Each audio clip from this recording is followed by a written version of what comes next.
Hello and welcome. My name is Bono Casey and I am the Bergen County Regional Director for Historia Project. Thank you for joining me today as I will be diving into the history of climate change, one of the most significant issues that pertains to our environment today and affects all of us. Celebrated on April 22nd, Earth Day marks the anniversary of the birth of the modern environmental movement in 1970. Environmental activism picked up in the 1960s due to the heavy production of air pollution. Inspired by these efforts, Wisconsin Senator Gaylord Nelson sought to create a national celebration to unite and commemorate environmentalism.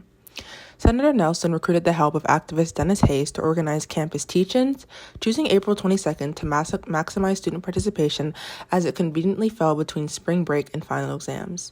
Seeking to expand the effort, Hayes put together a national staff to promote and organize educational events across the United States, and as the movement grew, more organizations and religious groups voiced their support for it. With its growing popularity, the name was then changed to Earth Day, which united environmental groups that had been fighting individually against human activity that contributed to climate change, such as oil spills and factory emissions. The first Earth Day led to the creation of the United States Environmental Protection Agency in 1970 and legislation that has served to combat our climate crisis. Today, approximately 1 billion individuals mobilize for action each Earth Day to rightfully demand greater action for the health of our planet and all of the life that inhabits it. So, you may hear people throw on the terms climate change or global warming, but what do these really mean? Well, climate change refers to long-term shifts in temperatures of weather patterns. Sometimes, these changes can have natural causes, such as natural disasters or the sun's activity. However, since the 1800s, human industrialization, primarily involving the burning of fossil fuels, has become the primary cause of climate change and continues to inflict irreversible damage to our planet and its ecosystems.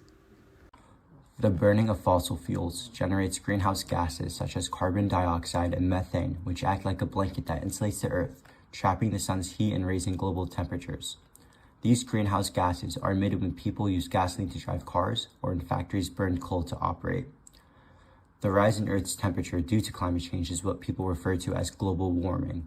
Within the last 150 years, human production of these greenhouse gases has warmed the world faster than at any point in the last 2,000 years. To illustrate this change, the average temperature of Earth's surface is about 1.1 degrees Celsius warmer than it was in the 1800s, warmer than it was at any other time in the last 100,000. It is a common misconception that global warming will simply cause warmer temperatures, but changing Earth's temperature, even slightly, can have drastic effects on its ecosystems and inhabitants. For example, the rise of sea levels and the destruction of coral reefs is responsible for the relocation of small communities and famine. Climate change is a serious issue that threatens our planet and all organisms on it. Scientists concur that limiting global temperature rise to no more than 1.5 degrees Celsius would be optimal in maintaining a livable climate. Unfortunately, it is predicted that we will observe a 2.8 degrees Celsius rise in temperature within the next century. Today, new technology has emerged in the hopes of combating climate change.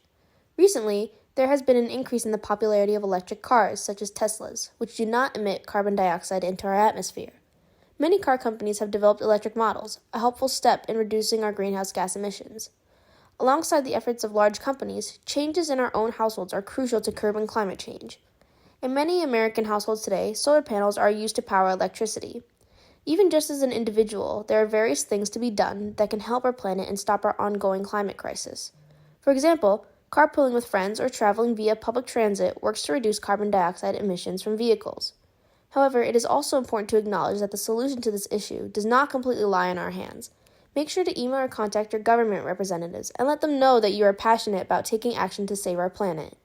As young people, we will be the next to decide who we put in power. Our representatives are inclined to listen to us and join us in the fight against climate change. Thank you so much for joining us today. We hope you learned something. If you have any questions, please feel free to email us at historiaproject28@gmail.com and make sure to visit our website at historiaproject.org. Thank you so much and have a good day.